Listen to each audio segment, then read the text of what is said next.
Olá, chega mais que tá começando o Pode Mais, o podcast mais interessante do que você pode imaginar. Uma novidade aqui do Donfa News. Prazer, eu sou a Aline Rosiak e vou conduzir o programa com você. E hoje nós temos aqui uma entrevistada muito especial, a doutora Andressa Neves. Ela que é advogada e procuradora jurídica em Dom Feliciano. É especialista em direito previdenciário e pós-graduanda em Direito Público e Imobiliário. E a gente vai falar hoje sobre direito de família. E se você pensa que esse é um assunto chato, tá muito enganado. Fica ligado porque vai ter muita coisa legal e muita informação para você também. Bem-vinda, doutora Andressa. Muito obrigada, quero começar agradecendo pelo convite para fazer parte aqui do Pode Mais, né, e aproveitar esse espaço para trazer informação para quem nos escuta, porque é muito importante. O direito de família, ele é muito amplo, e por ser muito amplo, ele traz muitas dúvidas, né? E é muito importante a gente ter esse espaço onde a gente possa sanar as dúvidas das pessoas que nos acompanham. E como muita coisa fica moderna, as famílias também modernizam, os assuntos também, e os direitos também estão em constante mudança, né, doutora? Também, o direito ele é muito dinâmico, né? E ele acompanha essas mudanças que a sociedade vem vivendo. Então é importante a gente estar sempre se atualizando, principalmente, né, quem é advogado sabe o que eu tô falando, a gente está sempre se atualizando, porque tem muitas mudanças, e a gente tem que acompanhar essas mudanças, né, para não ficar obsoleto, para a informação não ficar errada, né, para ter o mesmo andamento. E a gente andamento. agradece a sua audiência, fique ligado, curte, comenta, compartilha, a gente agradece o patrocínio master das lojas Benoit, aqui em Dom Feliciano, que tem tudo que você precisa, com os melhores pagamentos, as melhores condições de pagamento e as melhores ofertas também. Doutora Andressa, tem como resumir, assim, o que é direito de família? O direito de família, ele é uma área civil, mas ele é muito amplo. Não teria como eu resumir aqui, no tempo que a gente tem um vídeo, né, conseguir resumir o que abarca o direito de família. Mas ele traz principalmente as relações das pessoas. Existem inúmeros tipos de família. Hoje em dia a gente não tem só a família tradicional, a gente tem as famílias socioafetivas, né, que é aquelas pessoas que não têm laços sanguíneos, mas que eles têm um convívio através do afeto. Então, seria muito difícil conseguir resumir o que é o direito de família, porque ele é muito amplo. Mas uma coisa que ficou claro aqui é que é para diferentes gêneros de família, e isso é muito importante, né? Sim, sim, para diferentes gêneros e diferentes formas, né? Isso. E falando em família, um dos primeiros assuntos que vem é divórcio. Sim, esse é um tema que é muito questionado. As pessoas procuram muito o advogado para saber quais os direitos que tem, o que perde de direito, né, no momento do divórcio. É um tema bem importante, bem polêmico também. Então vamos saber dessa polêmica, vamos fazer as perguntas, e se a sua pergunta, a sua dúvida não for respondida nesse podcast, Pode Mais, é só deixar na descrição do vídeo que a gente traz a doutora Andressa aqui de novo para esclarecer mais dúvidas. Vamos começar por aquela perguntinha tradicional, doutora. O que pode fazer uma mãe perder a guarda do filho? É muito, muito difícil a gente conseguir mensurar o que pode fazer uma mãe perder a guarda do filho, né? A guarda, ela geralmente fica com a genitora, não é regra, tá? Existem várias maneiras também das mães perderem a guarda. Mas o que é importante a gente destacar aqui, que às vezes o companheiro, ele usa muito disso para conseguir ameaçar a mãe, ou até amedrontar que a mãe vai perder a guarda. É um processo que ele é delicado quando envolve menores, né, e não é tão simples assim de uma mãe perder a guarda de um filho. Existem meios, né, principalmente violência, quando fica comprovada violência contra a criança, maus tratos, quando não tem o cuidado necessário que a criança precisa ter. Então são alguns procedimentos, algumas atitudes que podem vir a fazer com que a mãe perca a guarda da criança, assim como o pai, né, não é só a mãe que pode perder a guarda. Quando ela é unilateral, comprovando ali que a criança sofre maus tratos, ou que a criança não está tendo o cuidado que ela deveria, aquela proteção integral que a criança merece ter, corre-se o risco de perder a guarda. Mas por motivos muito fortes, né, como a gente destacou aqui, e não é por qualquer motivo alegado que a mãe vai vir a perder a guarda. Tem que ser analisado caso a caso e o que está acontecendo com aquela criança. Então é difícil, mas não é impossível. Não é impossível. E infelizmente pode ser usado talvez até nem tendo muita razão, mas talvez pode ser usado como uma maneira de pressão psicológica, de jogo contra a ex-companheira. Sim, aí a gente entraria também numa outra questão que seria alienação parental, quando usam os filhos, um dos cônjuges usa o filho ou a filha para fazer uma pressão para o outro cônjuge, né? Isso é crime, isso não pode. Mas existem outros casos também, por isso que o direito ele tem que ser analisado caso a caso, porque tem muitas particularidades que tem que ser analisada. Por exemplo, como é o cuidado com essa criança? Quais são as provas? O que esse outro cônjuge poderia estar trazendo para comprovar que a mãe, se fosse a mãe, né, hipoteticamente falando, poderia perder a guarda? Tudo tem que passar por uma análise muito profunda, principalmente porque trata, né, de assuntos relacionados à criança. E ainda falando em filhos, como é que é feito o cálculo da pensão? Ela pode ser revista, ela pode ser recalculada? O cálculo da pensão ele é feito por um binômio, né, que é necessidade da criança e possibilidade que a outra parte, que o pai ou a mãe, porque alimentos também tem isso, né, a gente pensa que é o pai que paga alimentos. Em muitos casos são as mães que acabam pagando alimentos quando a guarda fica com o pai. É analisada essa necessidade da criança e essa possibilidade do pai, do outro genitor ou da genitora, de fazer essa prestação dos alimentos. Então, isso tudo é analisado. Não existe, as pessoas divulgam muito a informação dos 30%. Sim. Isso não existe na lei, não está expresso em nenhuma lei, nenhum regulamento. É um parâmetro que a justiça costuma usar, que o juiz costuma usar para fixar. Mas existem pensões de 10%, 20%, 30%, 40%. Depende não é uma regra. Depende da realidade e vai ser analisado, como eu disse, aquele binômio da necessidade da criança, né? E das condições que o pai ou a mãe, a genitora, vai ter. Então esse reajuste pode ser para mais ou para menos? Esse seria para fixar ali os alimentos. O reajuste, que a gente fala, seria uma revisional, que tanto o pai quanto a mãe, a pessoa que paga ali os alimentos, ela pode vir no judiciário e demonstrar, através de provas concretas, que a realidade da criança mudou. Então aquela criança que necessitava ganhar 30%, agora talvez ela necessite de 20%, ou surgiu um outro filho que também vai precisar ter os alimentos ali custeado pelo pai ou pela mãe, e que também vai precisar ter uma redução para o outro filho para poder abarcar os dois filhos. Então teve o divórcio, foi estabelecido o valor da pensão, esse valor não vai ser fixo para o resto da vida. A qualquer momento ele pode ser revisado por qualquer uma das partes, ou da que é genitora da criança, Sim. que pode pedir mais, quanto daquele que está pagando a pensão, que pode dizer, olha, agora eu não estou com tantas condições, eu vou ter que reduzir. E cabe também ressaltar que o judiciário, ele só age perante, ele não age de ofício, né, ele tem que ser provocado. Então essa revisão, ela só vai acontecer se uma das partes provocar o judiciário para que seja revisto, ou a mãe, no sentido, ou a pessoa que está com a guarda da criança, no sentido de aumentar, e a outra parte, né, no sentido de reduzir. Olha só, tudo é provocação, hein? Até o judiciário é com base da provocação. Ele não age de ofício, né? O judiciário, ele tá lá, mas ele tá aguardando as demandas, a pessoa tem que ir lá levar a demanda até ele. Então, se a pessoa recebeu notificação em casa, é porque alguém foi lá e deu uma mexida. Alguém demandou. Claro que existem ações, né, que são próprias do Estado, mas aí não é na questão de família, são outros tipos de ações. E quando os filhos crescem, completam 18 anos, tem que continuar pagando a pensão? Como é que fica? Se essa pensão ela foi estabelecida via judicial, né, que é o tema que a gente está tratando aqui, a pessoa não pode simplesmente parar de pagar a pensão. Ela tem que pedir, então, uma ação de revisão da pensão e comprovar que não existe mais aquela necessidade que ensejou a pensão. Não pode, automaticamente, fez 18, não vou mais pagar. Até porque tem uma exceção para o direito público, que é quando é funcionário público que está pagando a pensão, que seria até os 24 anos, mas a pessoa que não é funcionário público pode receber até os 21 e se comprovar que está estudando, que a criança, não é mais criança nesse caso, né, que o jovem, que o jovem está estudando, que ele ainda necessita desse acompanhamento, ele pode vir a receber durante todo o período da faculdade, inclusive. Sim, porque ele ficou maior de idade, mas ele não deixou de ser filho, ele não deixou de ter necessidades, ele almeja, né, um futuro, ele precisa daquele apoio dos pais. E às vezes durante até a faculdade, durante os estudos, ele precisa ainda mais daquele dinheiro para poder investir, né, na profissionalização. Até agora a gente falou bastante em dinheiro, nessa parte de direito financeiro aqui, digamos, né? Mas tem também o direito à atenção, não tem, advogada? Também, só que hoje em dia se discute muito isso, não tem uma resposta concreta. A criança, ou enfim, o adolescente, ele tem o direito ali de ter o convívio com o pai, tem o direito de de permanecerem, de ter uma boa relação. Só que, infelizmente, em muitos casos isso não se estabelece, né?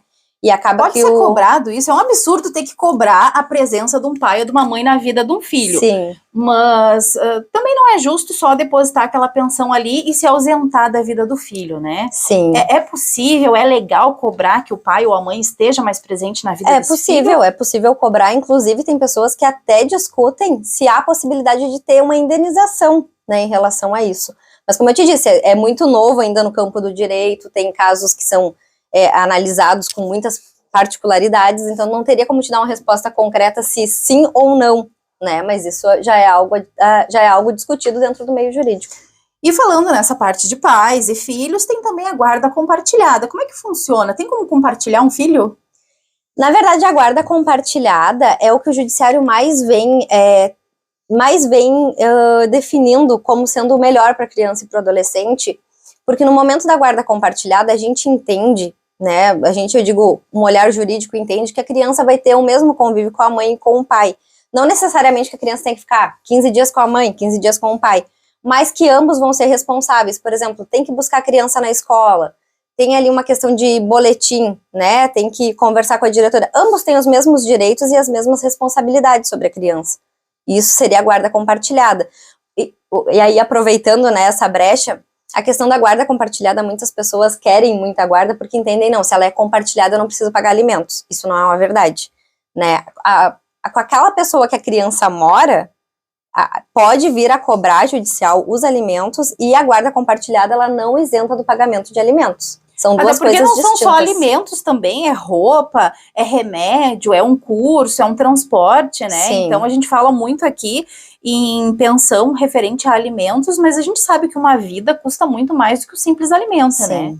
Sim, na verdade, o conceito de alimentos que a gente fala, né, que no meio jurídico, alimento seria para custear todas essas despesas, com alimentação, mas a gente sabe que o valor, né, que é descontado muitas vezes é muito baixo, e que acaba que aquela pessoa que está com a guarda da criança, que está no convívio, tem um custo muito mais alto do que a pensão. Sem contar que quem fica com a guarda também acaba ficando privado de algumas coisas, né? Porque quem apenas paga a pensão tem a sua agenda mais livre, digamos assim. Agora, quem fica com a guarda da criança tem toda a responsabilidade de participar mais ativamente da vida dessa criança, né? Sim, acaba participando muito mais ativamente. Então, nesse ponto, a guarda compartilhada é muito boa, porque daí faz os dois lados sentirem o mesmo peso. Os dois lados têm as mesmas responsabilidades. Exatamente. Isso é muito importante. Tipo, uma questão de divórcio, um pai que tem uma guarda compartilhada que nunca foi numa reunião de filho vai se sentir obrigado aí, vai ter que ir. E às vezes ainda há casos, não só pais como mães também, que mesmo assim ainda se eximem das responsabilidades. É complicado que o direito tenha que resolver isso, mas muitas vezes é o judiciário que acaba definindo. Muitas vezes os pais eles não conseguem entre eles definir a questão das visitas, e é necessário uma ação para regulamentar as visitas. O juiz tem que definir quais os dias que tu vai ver teu filho. Não conseguem ter um acordo, né?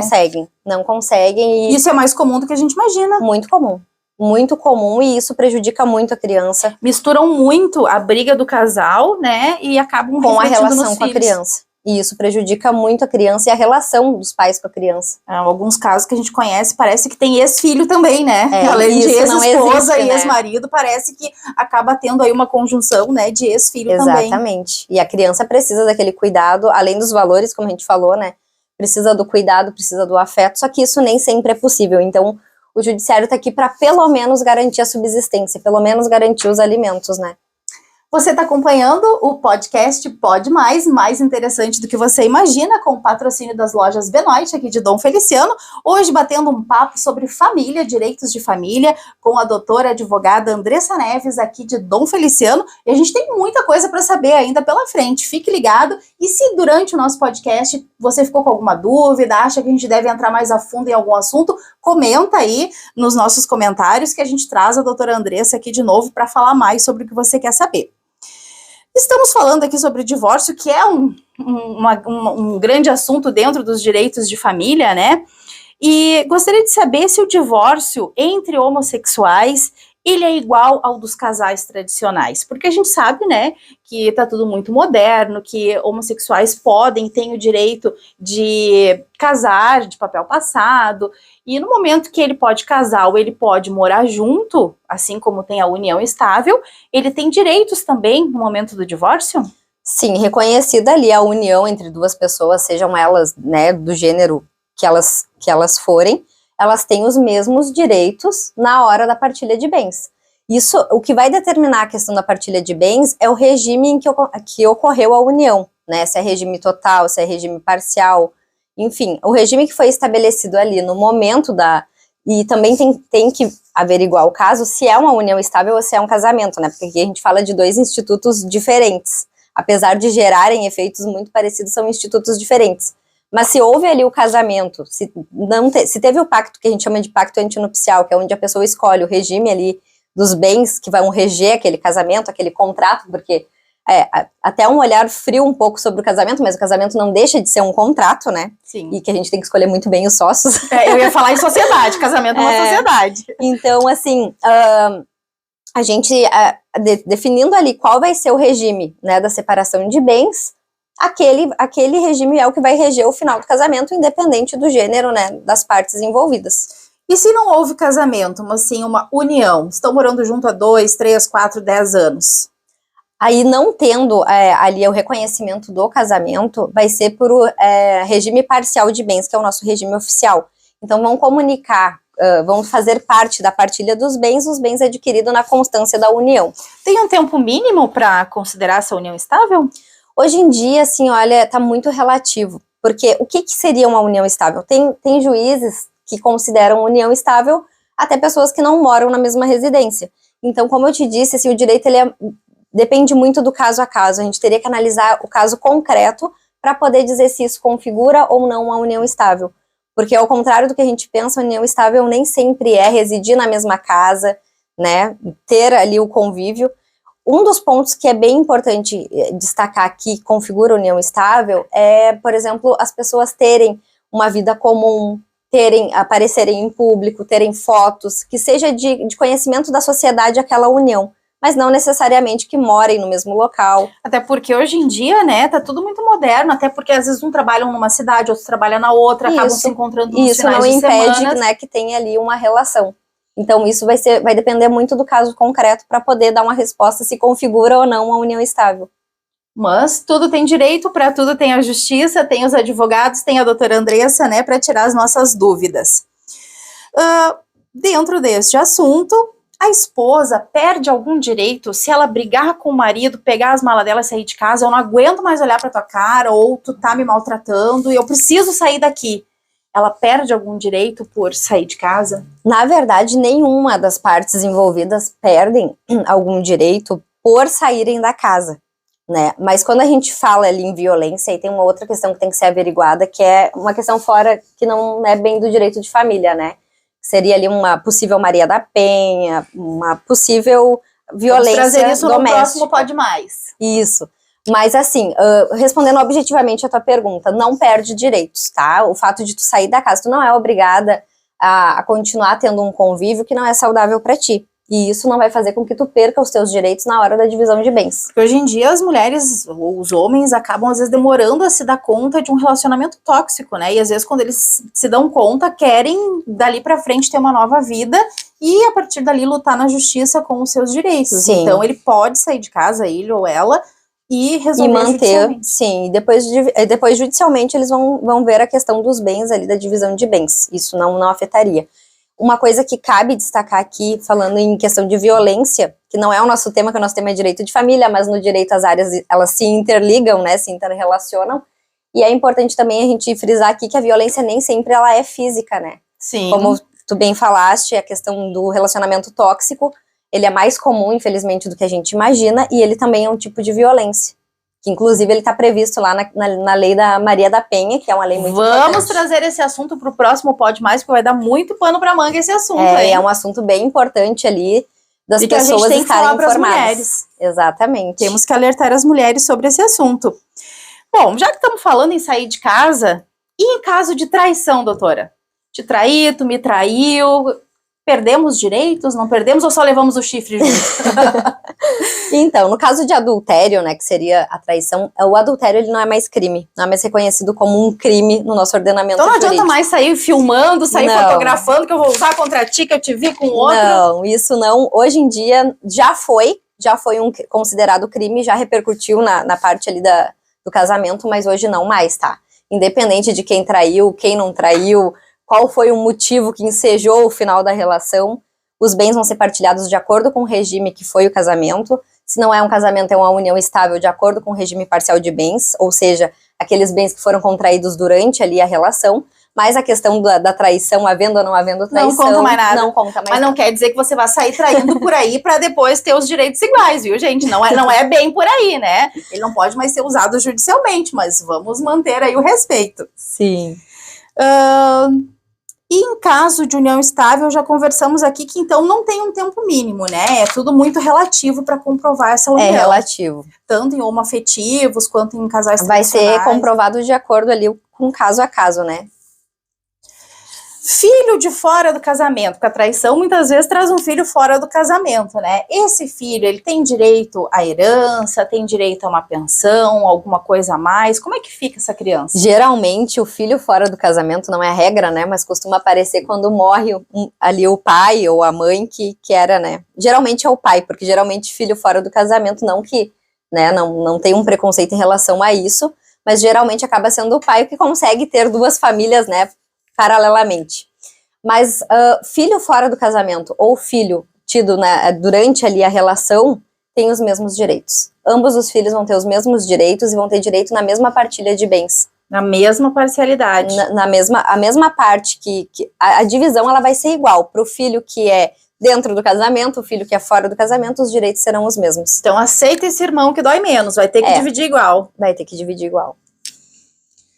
E em caso de morar em casas separadas, não comprovou uma união estável, mas adquiriu coisas juntos. Eu te ajudei a pagar a parcela do carro, a gente comprou essa TV juntos, a gente fez uma viagem que a gente dividiu os custos. Tem como? Seria como se fosse um divórcio. Na verdade, se não conseguir comprovar a união estável, não há que se falar em direito, porque o direito ele vai prescindir que se comprove ali uma união, que se comprove o ânimos, né, de constituição de família, o ânimos de estar junto, né? Então, se não tem uma comprovação de união estável, não vai ter divisão de bens, cada um segue a sua vida. Então, cuida bem como é que vai gastar o dinheiro, né? Não sai dividindo tudo aí com o namorado, ou a namorada, porque daqui a pouco termina o amor, mas as coisas adquiridas com alguém vai ficar, mas não vai ter essa divisão. A menos, é claro, que haja um consenso, né? Isso, ou que haja ali uma comprovação de união estável, que aí vai depender do caso concreto para verificar se tem ou não uma união estável, como a gente falou anteriormente, né?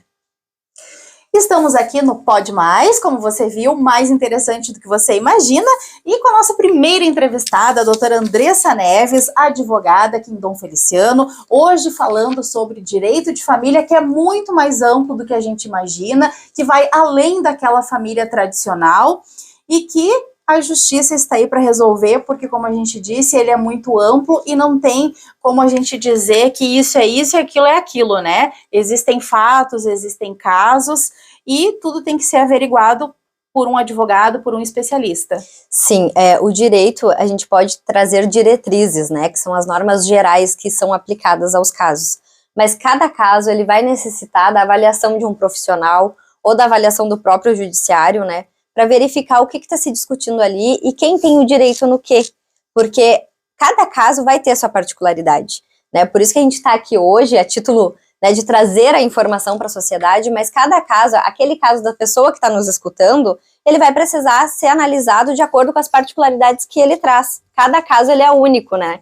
Apesar de ter, nós temos vários divórcios, nós temos vários reconhecimentos de união estável, nós temos vários filhos que recebem pensão. Cada caso ele vai ter ali sua particularidade, por exemplo, uma pensão. Existem pais e mães com mais condições, filhos com mais necessidades, filhos com menos necessidade, e isso tudo vai ser analisado caso a caso para poder dar uma resposta para aquela pessoa que está com aquele dilema ali. E geralmente é isso que o judiciário faz, né? Tenta ponderar ali as necessidades e o que tem e trazer ali a melhor solução.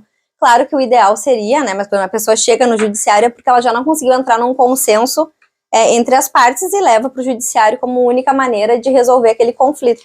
Doutora, a gente falou agora, é muito curioso, de dividir o que foi adquirido, né? Mas a gente não falou se divide as dívidas também. Também. Estou há anos junto, adquirimos algumas coisas, mas estamos com dívidas a vencer, digamos assim. Sim, durante ali as dívidas a vencer vão ter que ser verificadas de acordo com quem ficou com o bem ali, que ensejou a dívida, né? As dívidas a vencer... Tem que fazer um balanço patrimonial. Vai ter que fazer um balanço. Mas as dívidas, né, que, por exemplo, as dívidas já contraídas e que já estão sendo pagas ali, vão ser divididas na mesma proporção que os bens, né? Então, se, por exemplo, um casal contraiu a dívida e agora resolveu se separar, a dívida contraída vai ser dividida pelos dois, né? Porque são ônus dos dois. Tem que pagar, não dá pra dizer, eu fiz essa dívida porque a culpa foi tua, tu que me levou a fazer essa dívida. Até pode falar, mas se for levar para o judiciário para divisão de bens, vai entrar na partilha as dívidas também. E mais um caso.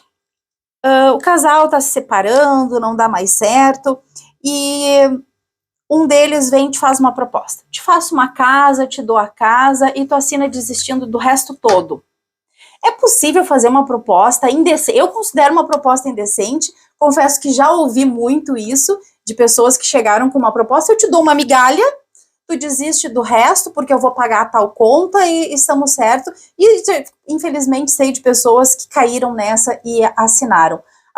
Isso pode acontecer? Tem como rever isso depois? Como eu digo, como eu disse anteriormente, né, o judiciário ele funciona mediante provocação. Então, se a pessoa ela aceitou aquela proposta que foi feita, foi lá e realizou, por exemplo, um divórcio extrajudicial, né, e aceitou aquele bem como sendo, e foi amparado ali legalmente por um advogado que acompanhou, que assinou, tá tudo certo. Se não tem uma ilegalidade no processo, se ela aceitou uma casa, por exemplo, como parte dos bens, tá tudo. Tem um período para ela se arrepender e dizer, não, eu fui enrolada, eu quero reaver isso aqui, eu quero meus direitos conforme a lei me disser. Ela pode? Depois que ela formalizou um acordo, ela vai ter que verificar ali se teve alguma ilegalidade naquele acordo. Ela vai ter que achar uma ilegalidade para poder reverter. Sim, porque até por questão de segurança jurídica para outra parte, porque a pessoa firma um acordo, ela acredita que aquilo ali é o que está valendo entre as partes, né? Ela tem uma fé pública, ela é feita, por exemplo, às vezes num tabelionato, então não é algo que a pessoa possa simplesmente agora eu vou desistir de tudo, né? Se tu não foi coagido, se tu foi lá e aceitou essa proposta de forma legal, tu até pode tentar reaver, mas assim, não é certeza de que tu conseguirá anular aquela divisão que foi feita. Gente, eu tô achando esse Pode Mais muito mais interessante do que eu imaginava. E você, tá gostando? Espero que sim. Mas tem mais assunto ainda, doutora. Referente ao nome. Casei, coloquei o nome do meu marido, separamos. Eu consigo tirar imediatamente o sobrenome dele do meu? Ou se eu gostei do sobrenome e quero ficar? Tem essa possibilidade? Tem a possibilidade de ficar com o sobrenome. O que a gente não é muito comum ver, porque geralmente, para a pessoa chegar ao final de um relacionamento, muitas coisas acarretaram isso e geralmente, não é a regra, mas não necessariamente tenha que ser dessa forma, mas a maioria das pessoas querem se livrar do sobrenome e voltar a usar o nome de solteira, né? É que às vezes a pessoa usa o nome também como marketing, como um nome, também. Talvez seja um motivo para não querer se desfazer, para não perder a sua marca. E existem casos que as pessoas mantêm o nome, mesmo após feito ali o divórcio, a separação, elas mantêm o nome. E é possível. E também é possível, casamos, mas eu não quero o sobrenome dele, mas ele quer o meu. O homem pode ficar com o sobrenome da mulher? Hoje em dia tem essa questão de escolher, assim, se eu quero ficar com o meu sobrenome, com o sobrenome meu e do meu marido, só com o do meu marido, a gente pode escolher qual sobrenome vai seguir o nosso nome? Então, teve agora mudanças recentes na questão ali do sobrenome, e é possível, na verdade, o teu sobrenome, eu acredito que não, até foi uma pergunta aqui que foi pega de surpresa, né? Mas eu acredito que tu ficar só com o sobrenome do teu marido, eu acredito que não, mas aí teria que, como eu te disse, teria que ver o caso a caso, né? Não teria essa resposta, assim, pra te dar de imediato.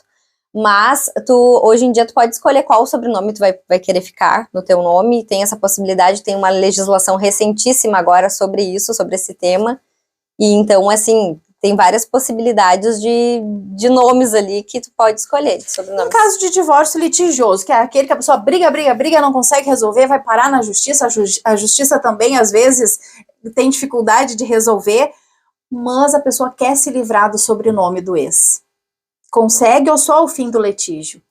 Geralmente, quando a pessoa tem esse desejo de voltar a utilizar o nome de solteiro, a gente pede em preliminar isso. Uma liminar que antes do deslinde do feito, antes do final do processo, já seja concedida a possibilidade dela voltar usar o nome de solteiro, e isso é feito através do cartório. Então tem essa possibilidade, não precisa esperar, porque como a gente sabe, o nosso judiciário ele é amoroso, um processo de divisão de bens às vezes leva anos, né, a fim, e a gente sabe que tem pessoas que precisam voltar a usar o nome de solteiro até por uma questão emocional, ela não quer mais carregar o nome do marido, né, do cônjuge. Então é possível que se peça ali judicialmente, em questão de liminar, que a pessoa possa voltar a usar o nome dela de solteira. É possível sim. E se o divórcio é amigável, né? Decidimos, conversamos, você vai ficar com isso, eu com aquilo, vamos nos separar. Precisa de um advogado, precisa da justiça, ou o casal pode procurar um cartório, chega lá e dizer, eu não quero mais o sobrenome dele, ele vai ficar com isso, eu com aquilo, e tá tudo certo, a gente tá feliz, vai ficar amigo. Esse é o melhor dos mundos e o mais difícil da gente se encontrar aí na sociedade. Mas né? existe! Existe essa possibilidade de fazer o divórcio extrajudicial, que é o que a gente chama, né? Só que é necessário, o tabelião ele vai fazer esse divórcio, mas precisa de pelo menos um advogado ali que acompanhe e que assine, que oriente as partes sobre os direitos e os deveres de cada um. E que Mas faça é uma maneira assinatura. rápida de tirar o nome do cônjuge, de dividir as coisas, se vão conseguir chegar num consenso, Sim, né? hoje em dia é a maneira mais rápida que tem, né? E é o melhor dos mundos, como pode ser extrajudicial, pode ser também judicial. Se a pessoa não quer fazer via administrativo, quer fazer via judicial, e os dois estão de acordo com as divisões ali, pode ser feito por um mesmo advogado e levado a juízo só para homologar. A gente agradece, então, os nossos patrocinadores, Focus Energia Solar, Peter Bikes, Ótica Central, Lojas Benoit, Dom Feliciano, que estão apostando no sucesso do nosso Pode Mais, que foi mais interessante do que a gente podia imaginar, né, doutora? Sim, muito importante também trazer informação para as pessoas que nos acompanham. Como a gente conversou, a gente nunca tem resposta para tudo, né? O direito ele é muito dinâmico. Até porque casos novos surgem a todo momento, né? Casos novos surgem a todo momento, cada pessoa... na verdade, a gente tem uma frase que a gente sempre conhece as pessoas que estão ali, os cônjuges, na hora do divórcio. E isso é muito verdadeiro, porque tem relações que elas terminam e as pessoas continuam sendo amigas e elas conseguem resolver isso de forma consensual. Espíritos super elevados que conseguem isso, mas existe. Existe. E então isso pode ser feito de uma maneira muito mais fácil e muito mais ágil.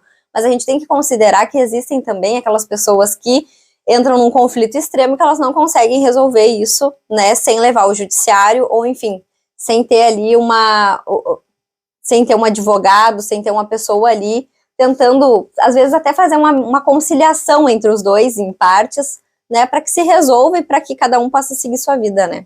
Até porque tiveram uma história juntos e Sim. passar uma borracha em alguns anos de história, em tantos altos e baixos, também não é tão fácil, né? Principalmente quando envolve filhos, né, que é Acredito pra vida que são toda. os que mais sofrem, né? Os relacionamentos terminam, mas, né, os filhos são pra sempre. Não são ex-filhos, gente. Anotem aí, por favor, levem isso pra vida. Existe ex-marido, ex-mulher, mas ex-filho não, por favor. E uma coisa que é bem importante também, assim, da gente salientar aqui, é que pensão alimentícia é a única dívida que ainda hoje prende no Brasil. Então, assim, olha, as pessoas têm que pagar, porque o alimentando, a pessoa que recebe a pensão, ela tem o direito de receber aquele valor, e aquele valor que a pessoa recebe é pro sustento dela.